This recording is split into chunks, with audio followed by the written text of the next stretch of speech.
Sidang perdana kasus dugaan korupsi dana hibah Pemprov Sulut ke GMIM berlangsung Jumat, tanggal 29 Agustus tahun 2025, di Kantor Pengadilan Negeri Manado di Kelurahan Kima Atas, Kecamatan Mapanget, Kota Manado, Provinsi Sulawesi Utara, Sulut. Mantan Kaban BKAD Pemprov Sulut Jeffrey Korengkeng jadi giliran pertama yang duduk di kursi pesakitan ruang sidang Prof. Dr. H. Muhammad Hatta Ali, SH. MH. Agenda sidang pertama adalah pembacaan dakwaan. Jaksa dalam dakwaannya menyebut Korengkeng diduga telah memperkaya diri, orang lain, atau korporasi sehingga mengakibatkan kerugian negara berdasarkan audit BPKP terkait pengelolaan dana hibah Pemprov Sulut kepada GMIM tahun anggaran 2020. Jumlahnya Rp1.638.951.897,17 Uraiannya adalah kegiatan KKPGA Sinode GMIM tahun 2020 Rp1.500.000. Beasiswa mahasiswa Fakultas Teologi UKIT Yayasan GMIM Des AZR Wenas tahun 2020 Rp482.100.000. Dukungan operasional Sinode GMIM tahun 2020 Rp74.800.000. Jemaat Bukit Sion Kanonangwil Kawangkoan 2 tahun 2020 Rp3.395.000. Pembangunan kampus UKIT Yayasan GMIM Des AZR Wenas tahun 2020 Rp1.775.156.897,17. Menanggapi dakwaan tersebut, kuasa hukum dari Jeffrey Korengkeng tidak melakukan eksepsi. Tim kuasa hukum memilih lanjut dalam sidang pembuktian.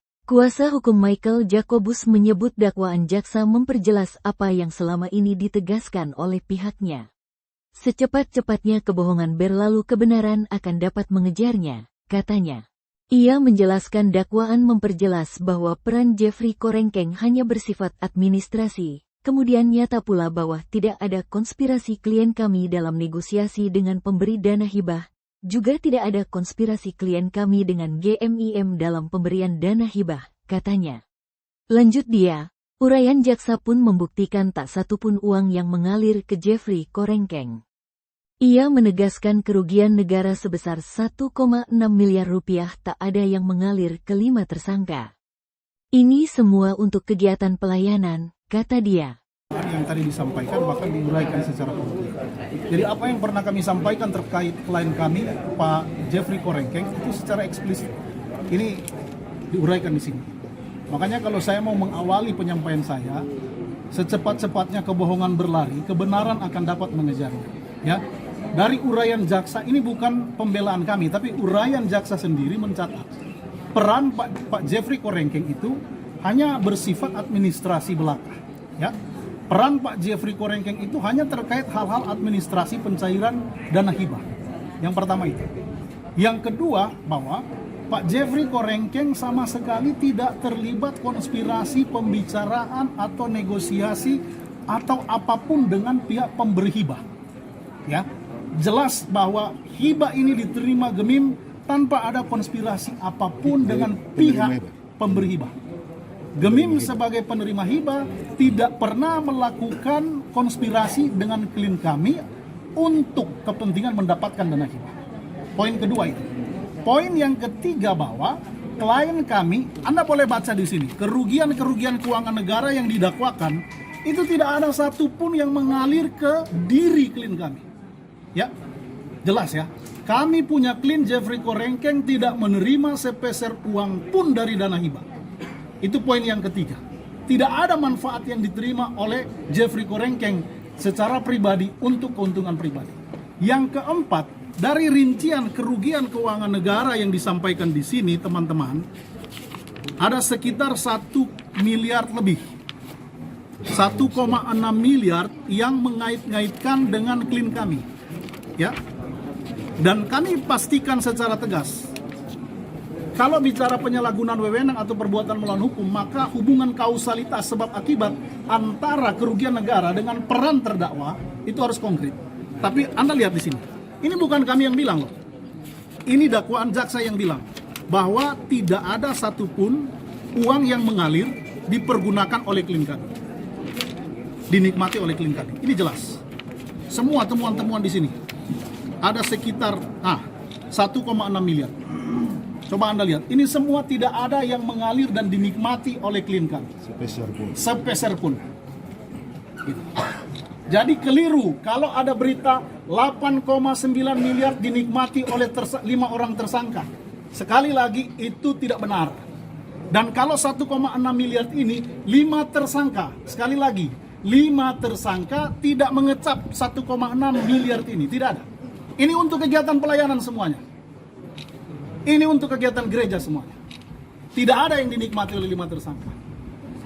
Boleh jelaskan tadi terkait permintaan barang bukti 3,4 ini? Kenapa saya meminta barang bukti? Saya tanyakan kepada majelis hakim. Apakah klien kami itu juga berhubungan dengan 3,4 miliar?